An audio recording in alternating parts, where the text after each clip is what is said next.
नमस्कार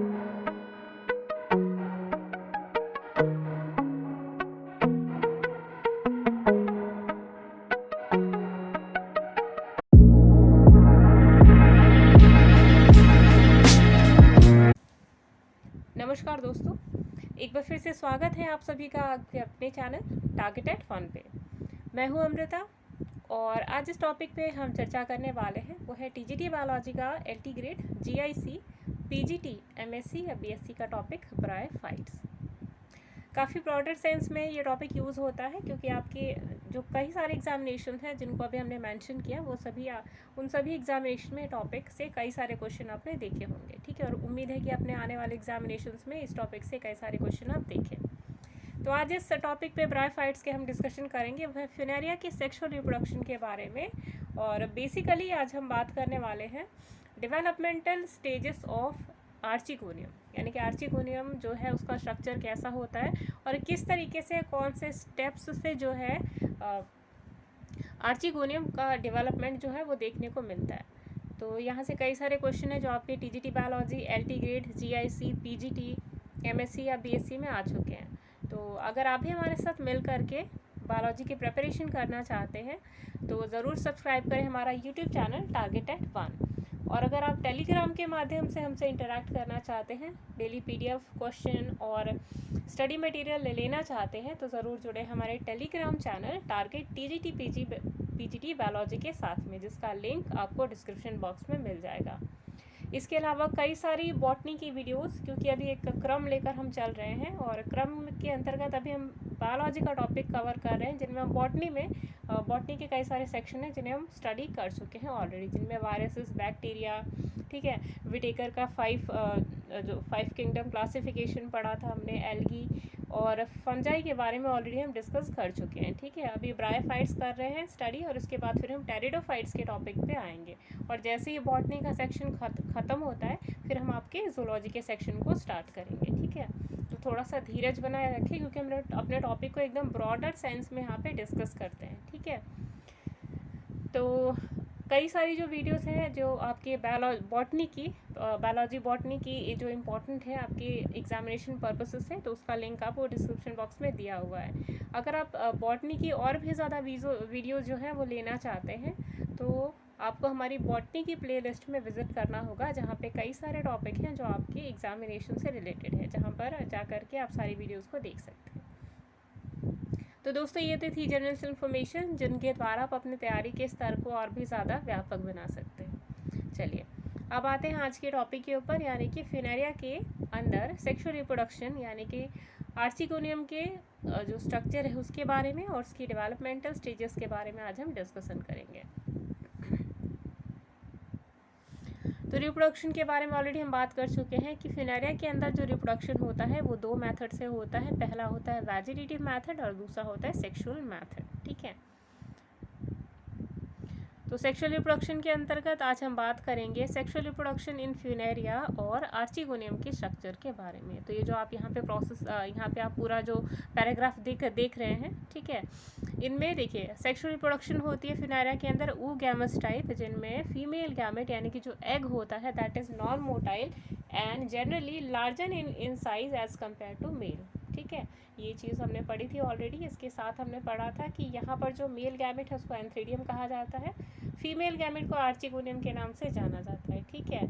और दूसरी चीज़ जो इम्पोर्टेंट थी कि यहाँ पे प्रोटेंड्रस कंडीशन जो है वो देखने को मिलती है, दैट मीन्स कि मेल जो गैमेट है वो पहले मैच्योर होता है बिफोर फीमेल गैमेट यानी कि आर्चिगोनिया, ठीक है। तो ये चीज़ें कॉमन थी जो हमने अभी डिस्कस करी, ठीक है। चलिए अब फीमेल ब्रांच के ऊपर थोड़ा सा देख लेते हैं क्योंकि यहाँ से भी क्वेश्चन आपके आ सकते हैं। तो फीमेल ब्रांच या फिर आर्चिगोनियोफोर, ठीक है, दोनों का टर्म एक ही है और यहाँ पे आपको कंफ्यूज नहीं होना है।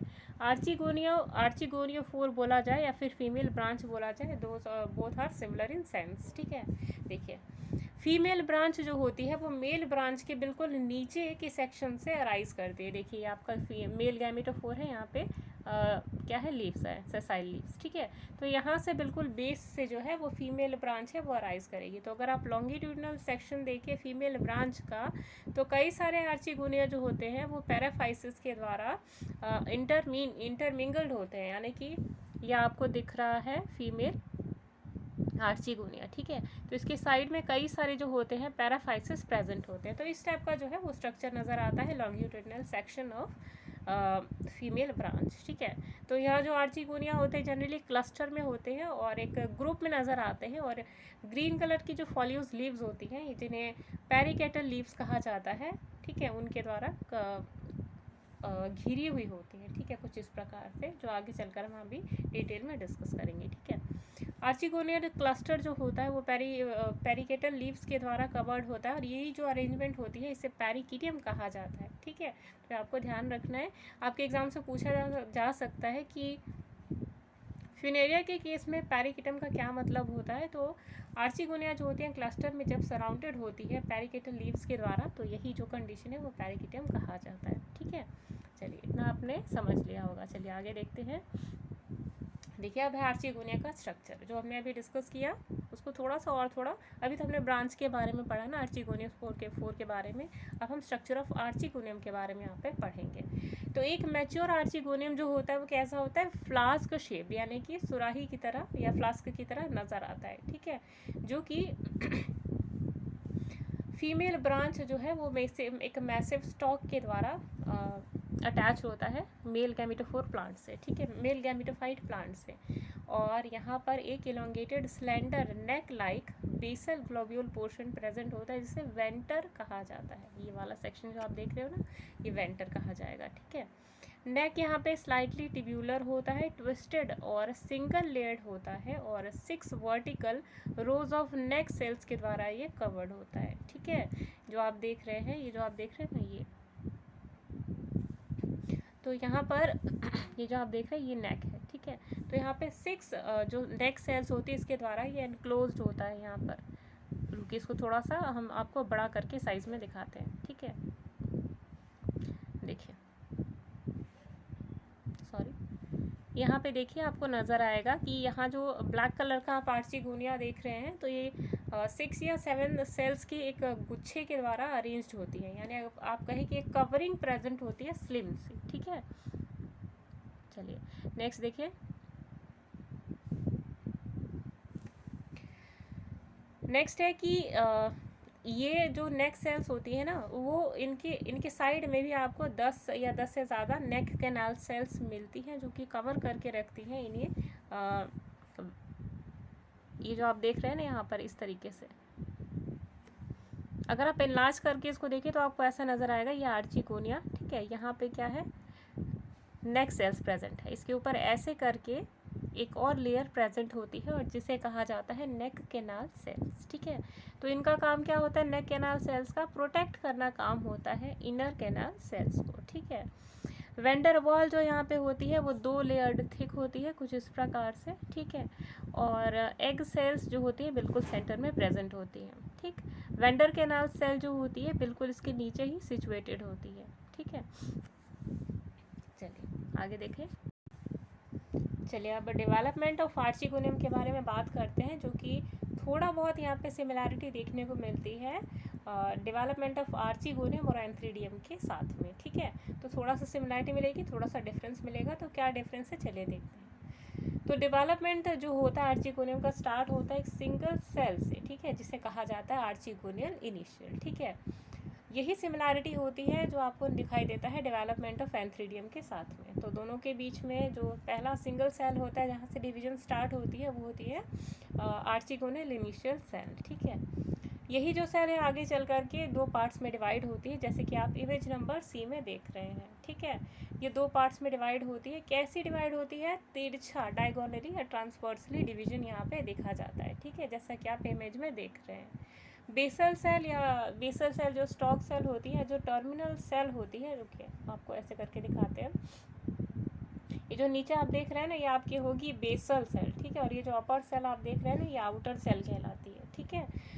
तो जो बेसल सेल होती है ये लगातार डिवाइड करती रहती है, और एक स्टॉक जो है उसकी फॉर्मेशन आपको यहाँ पे नज़र आएगी बेसल सेल के द्वारा, ठीक है। जो टर्मिनल सेल होती है वो आर्चिगोनियल मदर सेल के रूप में फंक्शन करती है, और ये डिवाइड करती है 3 या 4 ट्रांजैक्टिंग वॉल फॉर्मिंग सेल्स के रूप में, यानी कि आपको यहाँ पे दिखाई देगा लगातार ये तिरछाई डिवीजन होता है इस प्रकार, देखिए इस प्रकार, ठीक है।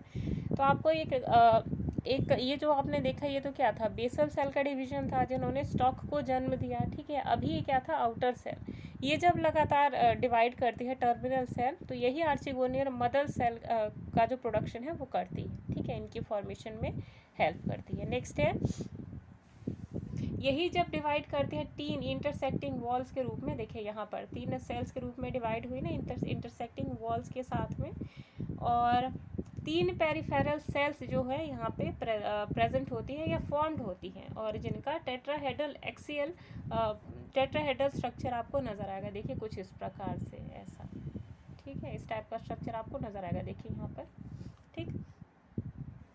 नेक्स्ट है देखिए, जो पेरिफेरल सेल्स होती है वो एंटीक्लाइनली डिवाइड करती हैं और एक सिंगल लेयर वॉल वेंटर जो है उसका फॉर्मेशन करती हैं, जो आगे चल करके डबल लेयर्ड हो जाता है, यानी कि पहले जब ये सेल डिवाइड करता है यहाँ पे तो सिंगल लेयर होता है, लेकिन आगे चल करके डबल लेयर में कन्वर्ट हो जाता है, ठीक है। आगे देखिए नेक्स्ट स्टेप में हम क्या देखते हैं, इमेज नंबर जी में आपको नज़र आएगा कि यही जो सेल होती है बेसल सेल, ये लगातार 3 सेक्शंस में डिवाइड करती है और तीनों यहाँ पर सिंगल लेयर्ड होते हैं, ध्यान दीजिएगा सिंगल लेयर्ड होते हैं, लेकिन आगे चल करके यही डबल लेयर्ड टेट्राहेड्रल सेल्स के रूप में कन्वर्ट हो जाते हैं, जैसा कि आप इमेज नंबर एच में देख रहे हैं, ठीक है। अब ये देखिए यहाँ पर आपको चेंज क्या देखने को मिलता है कि एंथ्रीडियम की जब डेवलपमेंट हो रही थी तो यहाँ पर जो है वो जैकेट सेल्स बनी, लेकिन यहाँ पे क्या है, यहाँ पे नेक सेल्स बनती है, ठीक है। नेक सेल क्यों, क्योंकि आर्चिगोनियम का स्ट्रक्चर कैसा होता है, फ्लास्क शेप, और फ्लास्क का नेक होता है, ठीक है। तो देखिए यहाँ पे एच, जो ये एच यहाँ पे आप स्क्रीन पे देख रहे हैं इमेज नंबर एच, यहाँ पर जो इनर सेल्स होती है ये मदर एग सेल का प्रोडक्शन करती हैं, ठीक है, और आउटर जो सेल होती है ये आउटर कवरिंग का फॉर्मेशन में हेल्प करती है, ठीक है। अच्छा, नेक्स्ट स्टेज में आप देखिए इमेज नंबर आई में, ये जो मदर सेल होती है आर्चिगोनियल मदर सेल, ये लगातार अपने आप को डिवाइड करती है, ठीक है, लॉन्गिट्यूडनल वे में। अगर आप देखेंगे यहाँ पे एच इमेज नंबर आई में, तो लगातार ये डिवाइड करती हैं, और डिवीजन के बाद आपको यहाँ पे एक लंबा सा नज़र आएगा स्ट्रक्चर, और बिल्कुल सेंटर में आप देखेंगे नेक कैनाल सेल, और बिल्कुल नीचे का यहाँ पे जो एक सेकेंड हम आपको यहाँ से पॉइंट आउट करके दिखाते हैं, देखिए ये जो बिल्कुल नीचे ये जो सेल होती है ना, ये क्या बनाती है, एग की फॉर्मेशन में आगे चल करके हेल्प करती है डिवाइड करके, ठीक है। और ये क्या बनती है, नेक कैनाल सेल्स की फॉर्मेशन में, जो ब्लैकिश आप देख रहे हैं बीच में, नेक कैनाल सेल के प्रोडक्शन में हेल्प करती है। और ये आउटर सेल नेक सेल्स की फॉर्मेशन में या वेंडर कैनाल के जो है उसके रूप में फंक्शन करते हैं, ठीक है।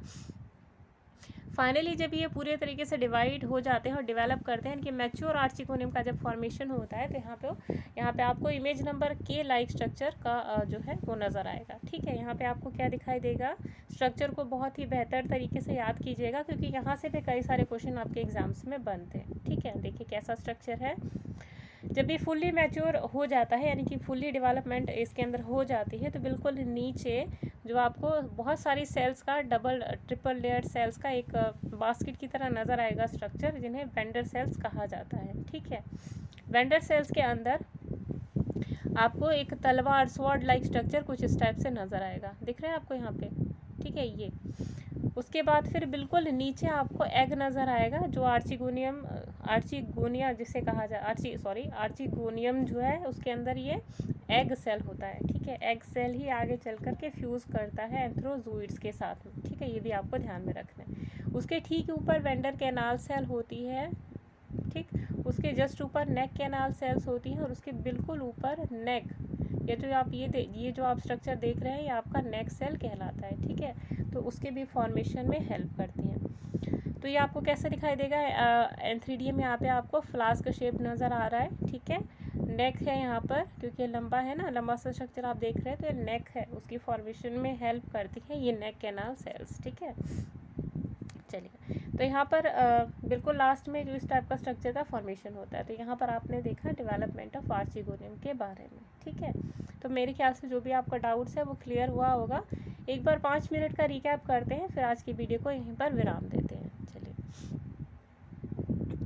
देखिए फीमेल ब्रांच या आर्चिगोनिया जो 4 होती है, जब आप लॉन्गिट्यूडिनल सेक्शन देखेंगे फीमेल ब्रांच का तो वहाँ पर आपको नज़र आएगा पैराफाइसिस जो होती है वो कवर करके रखती है आर्चिगोनियम को, और ग्रीन फॉलियोज लीव्स जो होती है जिन्हें पैरिकिटल लीव्स कहा जाता है, पैरिकिटल लीव्स और पैराफाइसिस और आर्चिगोनियम मिलकर के एक क्लस्टर लाइक स्ट्रक्चर बनाते हैं जिसे पैरिकिटियम कहा जाता है। ठीक है, तो आर्चिगोनियम 4 जो होता है is a group of green foliose leave, archegonial cluster और पैराफाइसिस। ठीक है, तो इन सब का एक कलेक्टिव स्ट्रक्चर जो है उसे आर्चिगोनियल 4 कहा जाता है। ठीक है, चलिए आगे देखते हैं। ये जो अपनी स्क्रीन पे देख रहे हैं ग्रीन और ब्राउन कलर का, ये देखिए ये जो आप देख रहे हैं ना, यही है आपका आर्चिगोनियल हेड, और यहीं पे आर्चिगोनिया, ये जो ब्लैकिश आप देख रहे हैं आर्चिगोनिया का डेवलपमेंट यहीं पर होता है। ठीक है, तो स्ट्रक्चर ऑफ आर्चिगोनियम कैसा होता है, कई सारे पैराफाइसिस जो होते हैं इनके अंदर, पैराफाइसिस देखिए ये होते हैं। ठीक है, इनका फंक्शन क्या होता है, इनर जो आर्चिगोनिया है उसको प्रोटेक्ट करने का काम ये करती है। ठीक है, इनके अंदर ब्लैक डॉटेड जो स्ट्रक्चर आप देख रहे हैं क्लोरोप्लास्ट प्रेजेंट होता है for the purpose of photosynthesis. ठीक है, और नर्चरिंग का भी काम करते हैं, यानी जो इम्पोर्टेंट जो न्यूट्रिएंट्स वगैरह जो भी रहते हैं ना उनको फूड मेकिंग प्रोसेस के द्वारा, क्योंकि इनके अंदर क्लोरोप्लास्ट प्रेजेंट होता है तो फूड मेकिंग प्रोसेस इन्हीं के द्वारा होता है, और इन्हीं के कारण जो भी सब्सटेंस ये इनका प्रोडक्शन इनके अंदर होता है वो ट्रांसफ़र होता है इनको, यानी कि ये नर्चरिंग सेल का काम करती है एक तरीके से। ठीक है, प्रोटेक्शन का भी काम करती है, और यही जो स्ट्रक्चर था बिल्कुल सिमिलर यही आपने एंथ्रीडियम के केस में भी देखा था। ठीक है, सेकेंड थिंग इज़ कि एग सेल बिल्कुल सेंटर में रहती है, यहाँ पे नेक कैनाल सेल्स होती हैं। ठीक है, और ये सब घिरे जो एंथ्रीडियम होता है आर्चिगोनियम घिरा हुआ होता है पैराफाइसिस से और पेरिकिटल लीव्स के द्वारा। ठीक है, तो ये भी आपको ध्यान में रखना है। अगला देखिए डेवलपमेंट ऑफ आर्चिगोनिया, तो आर्चिगोनियम का डेवलपमेंट जिस सेल से होता है उसे आर्चिगोनियम इनिशियल कहा जाता है। ट्रांसवर्सल यहाँ पे या ट्रांसवर्स डिवीजन आपको नजर आएगा, यानी कि लॉन्गिट्यूडनल डिवीजन नहीं होता, ट्रांसवर्स यानी कि तिरछा जो है वो डिवीजन देखने को मिलेगा, जैसा कि आपको इमेज सी में देखने को मिल रहा है। फिर और एक ट्रांसवर्स डिवीजन होता है जो कि इमेज नंबर डी में देखने को मिलता है। फिर इमेज नंबर ई में आपको एक और ट्रांसवर्स डिवीजन दिखाई देगा, तो यानी कि इस तरीके से आपको दिखाई देगा कई सारे ट्रांसवर्स डिविजन्स। ठीक है, देखिए तो लगातार डिवीजन के बाद एक मैच्योर्ड स्ट्रक्चर नज़र आता है आर्चिगोनियम का आपको यहाँ पर, जो कि आपको इमेज नंबर के में यहाँ पे नज़र आ रहा है। ठीक है, फ्लास्क शेप स्ट्रक्चर होता है आर्चिगोनियम का, बिल्कुल सेंटर में एग सेल प्रेजेंट होती है, उसके ऊपर वेंडर कैनाल सेल, उसके ऊपर नेक कैनाल सेल और बिल्कुल ऊपर नेक सेल प्रेजेंट होती है। ठीक है, तो इस टाइप का जो स्ट्रक्चर होता है वो होता है यहाँ पर फिनेरिया के केस में फीमेल गैमेट का। ठीक है, एग का स्ट्रक्चर आपसे पूछा जाएगा तो सर्कुलर होता है, जनरली लार्जर इन साइज होता है एज कम्पेयर टू एंथ्रीडियम। तो ये बेसिक कॉन्सेप्ट है जो आपके एग्जामिनेशन पर्पसेस से इम्पॉर्टेंट है। तो ये था हमारा 5 मिनट का रिवीजन, और यहाँ पर जितना भी हमने रिवाइज़ किया है वो आपके एग्जामिनेशंस के लिए बहुत ही ज़्यादा हेल्पफुल है। तो आज की वीडियो को हम यहीं पर विराम देते हैं। उम्मीद है आज का जो कॉन्सेप्ट हमने आपको डिलीवर किया है वो समझ आया होगा। तो चलिए मिलते हैं नेक्स्ट वीडियो में, जिसपे हम स्पोरोफिटिक फेज के बारे में फेज़ के बारे में डिस्कशन करेंगे, जो आपके बायोलॉजी के पर्सपेक्टिव से बहुत ही ज़्यादा इम्पॉर्टेंट है। तो तब तक के लिए अमृता को दीजिए इजाज़त, मिलते हैं नेक्स्ट वीडियो में, बाय बाय।